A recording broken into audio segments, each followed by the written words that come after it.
What a great way to start the new season of the Dudes Being Dudes podcast. Evan Budrovich here with Adam Wyse, the newest assistant coach on the staff. And Adam, you were a Campbell player. You spent multiple years here. You're back as a coach, now a few months into your stint as an assistant coach with this team. What was that conversation like with Justin Hare when he asked you to come back and join the Camels again? I remember it like it was pretty much yesterday. I was back home working over the summer, and I kind of didn't know what I was going to do when I was at Louisiana with COVID and kind of what their restrictions were going to be and how everything was going to kind of fall into place. And they ended up like not being able to offer me the same type of deal because of COVID. And I got a call from Coach Hare, and the initial call was kind of more of like a, hey man, like, would you be interested in this? Like, and as soon as I heard that, I was like, yeah, like 100%. That's something that I'd be interested in. I'd love to get back to Campbell, back to my roots, a place that I was familiar with, and to be around some people that I knew. And then after that, I was just kind of I was pretty excited about it. Just thinking about the potential opportunity. Obviously, nothing was set in stone or anything like that, but just the thought of being able to come back to Campbell was super exciting. So it was just kind of like the first call was kind of like a, hey, is this something that you'd be interested in? And you kind of know how that goes. Like when something like that happens, your thoughts get flowing, and it was easy to get excited to think about. So I'm always curious because your title is Director of Offensive Development, which props to your PR team. That's some of the best name I've ever heard. Yeah. So give us a sense of what that means on a day-to-day basis working with these hitters. Man, it's really like individualized for the guys. There's some guys that need some things. There's other guys that need other things. But I think one, it's being able to build a relationship with the guys and understand where they're coming from and what they feel like they need, and being able to convey like what they actually need. So like we kind of look at the technology quite a bit and kind of make sure we have them heading in the right direction, and then it's talking with them and learning each guy and how they operate, how they understand and how they learn, and being able to teach them in that way. So it's really fun. It's not the easiest sometimes because I mean we got guys from all over the world. We got some people that speak French, speak Spanish, speak English. So it's definitely a challenge, but it's always good to see, like when you see these guys that are when it starts to click for them and they really start to understand kind of what's going on and what they need to do and where they need to be. That's when it's the most fun, is when those guys kind of take off, and it's all their own work, man. These guys put in the work. They're the ones doing all the work and that kind of deal. So, but it's just good to see those guys that when you see them working hard day in and day out, and it finally start to click, and it continues to get better and better and better, and then those guys take off. It's a great feeling. A lot of folks don't see it before the game because they can't get there early enough, but one of your key roles in the pre-process of the game is setting up these hitters in bunting drills and situational hitting. So when you're sitting there with the big cage and you're firing balls in there, what are some techniques that you're working on to work on small ball, which is so important to the staff? The biggest thing I think for us during those times is just getting the technique and the feel down for it. We'll start off typically with what we call a half bat. So the bat is like half of the barrel is actually cut off. And you have to use a bat with only half of a barrel and get the bunt down off the mini hack, which kind of teaches them to stay above the ball so they can get it down on the ground, to really focus on not popping the bunt up and staying on top of it. And then we have a couple cues that we use for the guys. We really focus on our footwork within the bunt and the timing with the bunt. But we'll tell them that they have to get to the front of the box. They got to get close to the plate and they got to see it down. So it's mainly just kind of working on the technique and the rhythm of that. That we also have some tape bats, what we call tape bats, that we use. We've taped the very end of the barrel, which kind of helps these guys. We tell them we use the cue, find the tape, which helps them kill it so they're not absolutely crushing the bunt, so it can stay within that 30-foot range. And so it's just kind of getting a feel for that, getting the rhythm of it. And these guys have done it so many times that it looks like they just roll right through it now. But there's definitely some focus, and there's still some guys that struggle with it, that we still kind of tweak their technique here and there. But on game day, like, these guys know what to do, they know what to expect, and we just kind of let them roll with it and make adjustments as we see fit there in the bunting game. So take me through a couple of weekends ago against Liberty. It's a situation where Waldy Arias late in the count, 2 strikes, and that's always the baseball folklore of bunting with 2 strikes and being cognizant of that. But what'd you think of his performance there, putting that squeeze down? I thought it was incredible. I thought it was first off, great call by Coach Hare, having faith in a guy like Waldy, who's one of our better butters on the team, and having the guts to call the 2 strike and the confidence and Waldy himself and getting down the bunt with 2 strikes. But that guy works his tail off, especially on his craft. He's one of those guys that can, do it all with the bat. Like, he can hit and run. He can hit his ground ball when there's a runner at third, less than 2 outs. He can hit his fly ball. He can get his bunt down when he needs to. He's a team guy. That guy, when we're working on our bunts back there, he's super locked in, and he wants a challenge. He really focuses on, like, not going through the motions back there. Even on our squeezes, like, he wants the challenge.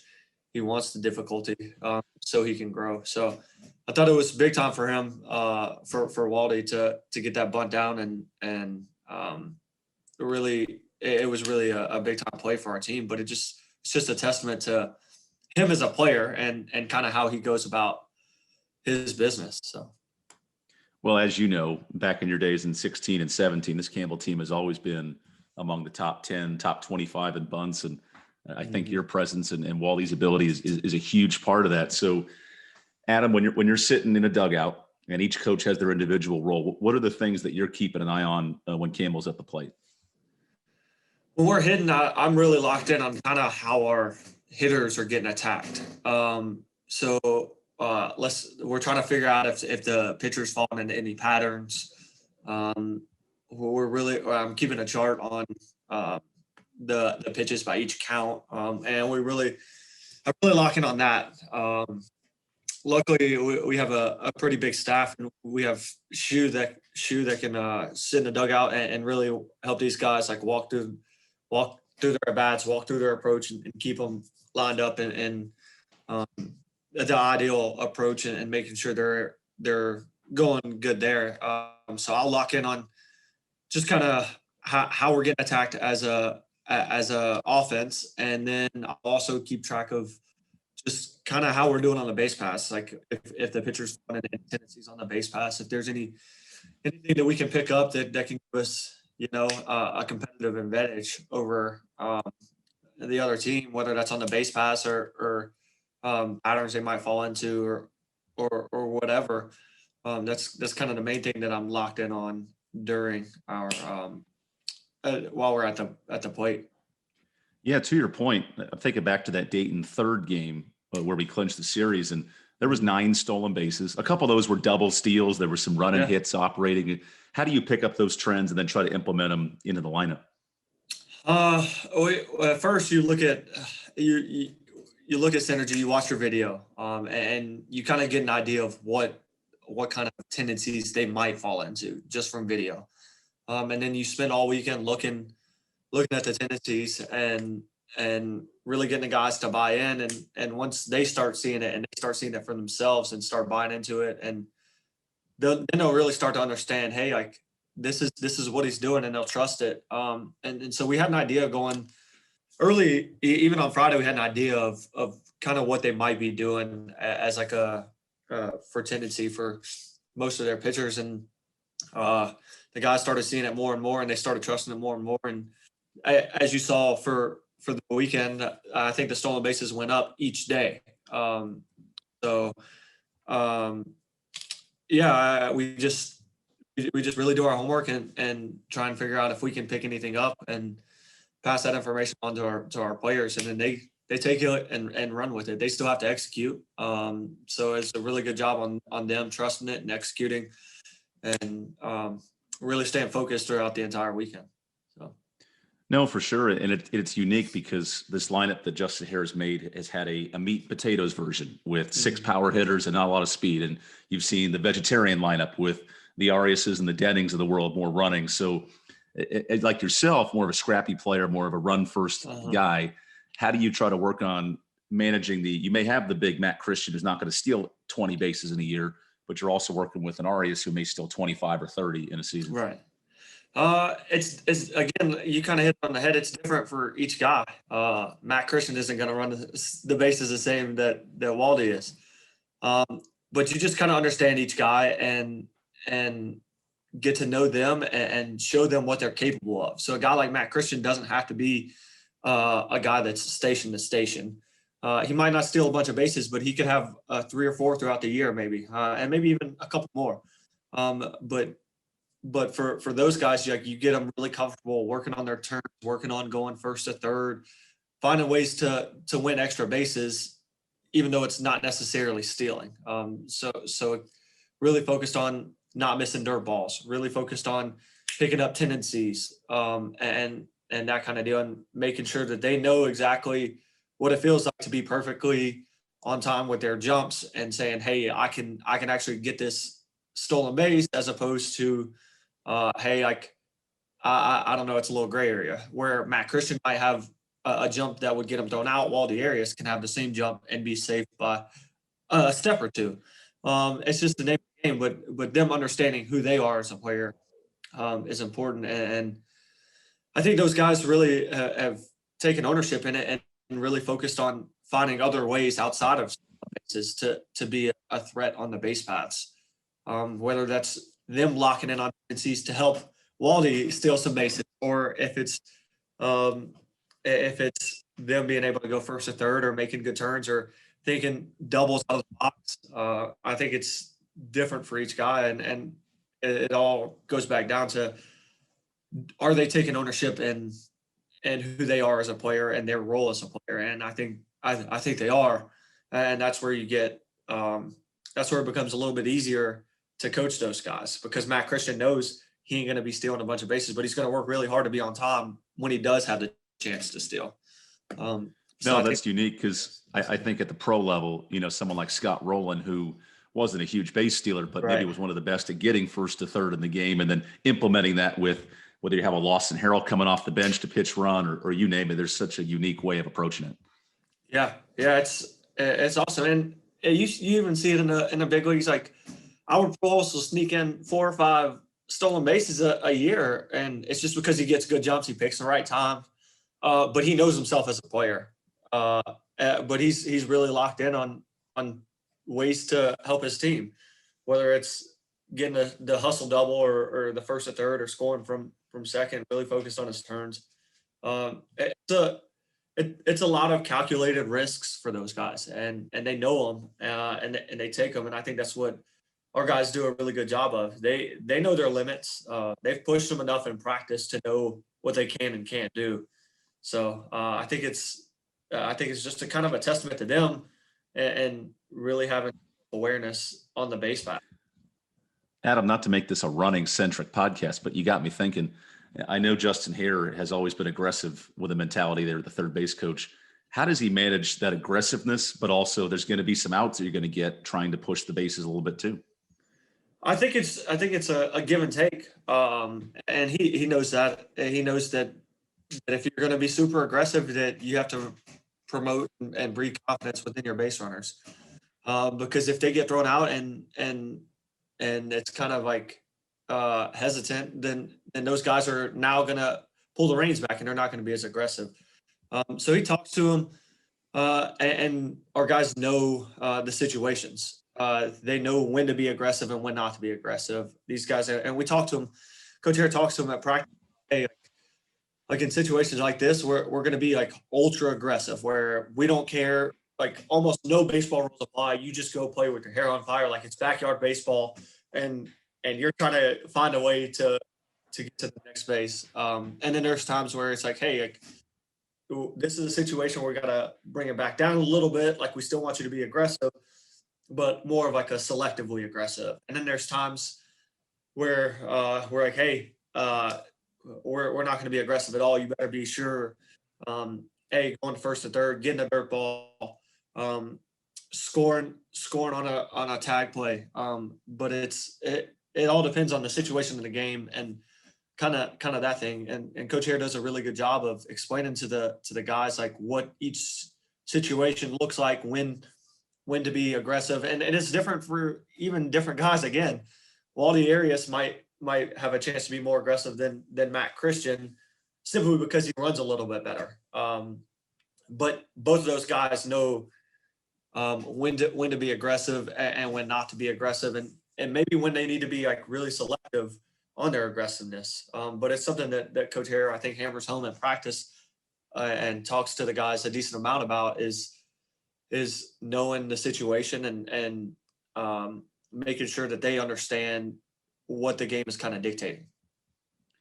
Adam, since you played a lot of games, 105 games on defense, I do want to touch on this a little bit because we've seen Colin Wolfe the last 2 weekends shift between short and third, and he did that a lot last year. But what has impressed you about his ability to make some of those barehanded plays, those down the line plays, and really control that third base position?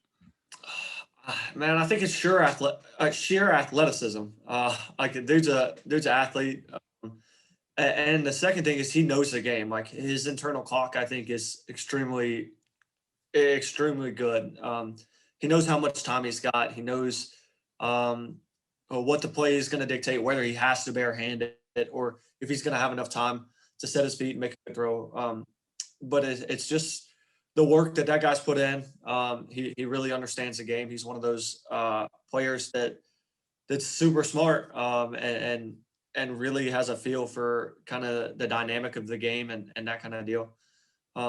But he's put the work in, man. He's practiced every single play that you've seen. He's practiced it 1,000 times probably.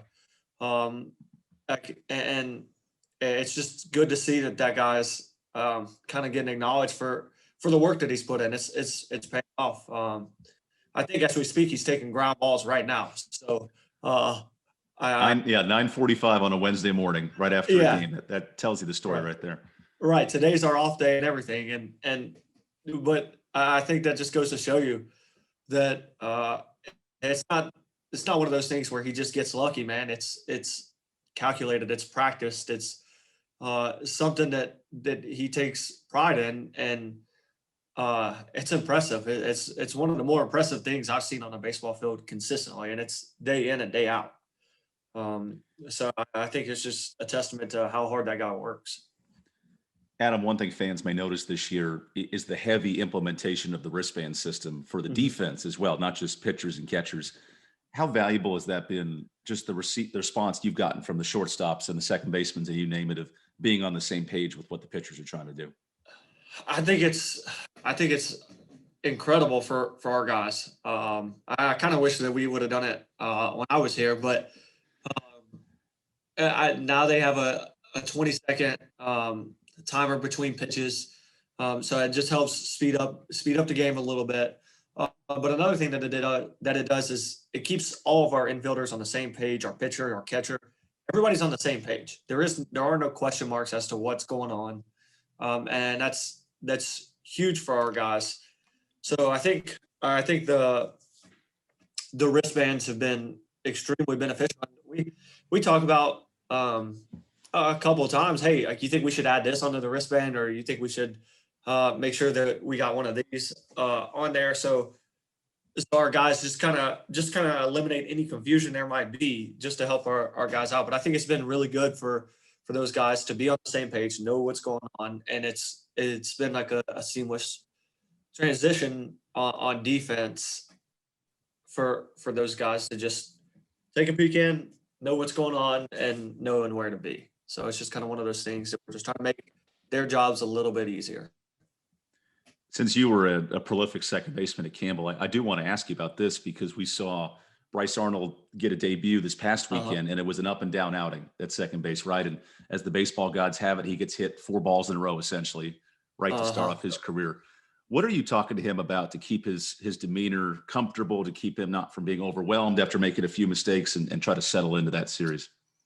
Yeah, baseball's incredible, right? Like you had to know that he was gonna get the ball. It's a crazy game how it works. But I actually pulled him off to the side, man, and I kind of just talked to him. Um, Kind of my first college game. And mine wasn't even at shortstop, but uh, like telling him how crazy anxious I was and how nervous I was and how the game sped up on me. And just kind of just providing him with some confidence because he's going to be a good player for us. And I think he's going to be a big part of this team, even as a freshman. So it's just kind of allowing him to slow it down, kind of hear his thoughts, and work through some of those things that he maybe didn't do so well, and it's gonna happen. It happens to the best of us, you know. Like I've made every single one of the mistakes that he's made, and I've probably done it way more than he's ever gonna make it. So, but if we could just learn from it and grow from it, that's when we're okay with the mistakes. But when the mistakes just keep happening and nothing is changing, that's when it starts to become an issue. So it's just kind of slowing him down, allowing him to breathe. Kid's a freshman. I don't know if that kid's ever even seen a college baseball game before, like in person. Um, and he's coming off a quarantine. Like it was a tough situation, and yeah, I just kind of told him that, hey man, our expectations for you aren't that you're going to be perfect. We just ask that you compete and work really hard and work to grow and learn and get better and continue to get better day in and day out. Now, does that mean you're going to be perfect? No, but does that mean you're gonna make an error every play? No. It's just kind of allowing him to slow down as one of those young guys, 18, 19-year-old kid getting his first shot at playing baseball on TV, maybe. So it's just kind of allowing him to breathe and slowing the game down, and because he knows what to do. It's just a matter of it being a high pressure situation for him, something that he feels is super pressure filled. So No, I'm glad you mentioned that too, because that's the one thing we noticed right away, just doing the broadcast, is that second, third inning, he seemed to settle down, got another ball or two. And as you know, it is funny how you make that one mistake and boom, next at bat, the ball goes right to you. And it really does test you a little bit out there. yeah, that's one thing I try and tell these guys is, hey, like there's nothing that you can do about the past. Like whether you made an error, you hit a home run, it doesn't matter. There's nothing you can do about it now. But what you can do is be ready because you're about to get another shot, and to be able to clear that and find a way to refocus on this shot, whether that's in the field or at the plate or whatever it is. It's just kind of one of those games where you have to have a quick memory. You can't hold on to stuff because if you do, you're going to get exposed again, and it's just gonna be an avalanche. It's just going to be a snowball effect, just freaking roll down on you. And trust me, I've had my fair share of those days, and so I'm speaking from experience there. But yeah, just getting these guys to be able to completely flush it, learn from it, grow from it, and find a way to refocus in for the next.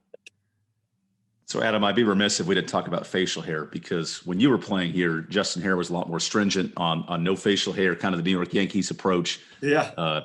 As we all can see, he's been a little more loose on that policy the last few years and invited, as you can see, with the handlebar and the goatee and all that good stuff. So what are your thoughts on the new policy and these guys' ability to really show some personality with their facial hair?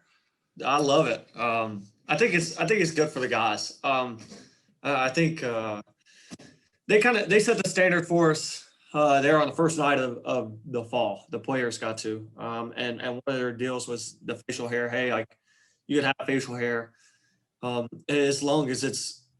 We don't want freaking guys having facial hair that doesn't look professional when we're going on the road or we're going to be on TV. And if you've noticed, it's March and it's mustache March now. So these guys took full advantage of that. These guys, there's some pretty interesting facial hair. I don't even know, designs, I guess, if you will, out there for some of those guys. But I think it's fun, man. I think the guys are enjoying it. It's good for them, man. I think it's going to bring them a little bit closer. They're allowed to have some fun with it, and I think they're awesome. They keep asking me if I'm gonna hop in there and Oh yeah, go full handlebar. Yeah. I told them I wasn't too sure if I'd get arrested or not if I went with a mustache. So we're not doing that. But yeah, man, I think it's really good for these players. It gives them some individuality within kind of how they do things, and they can be themselves a little bit more. So. Well, Adam, we're glad the door opened from the Raging Cajun back home to Bowie's Creek, and really appreciate the time today.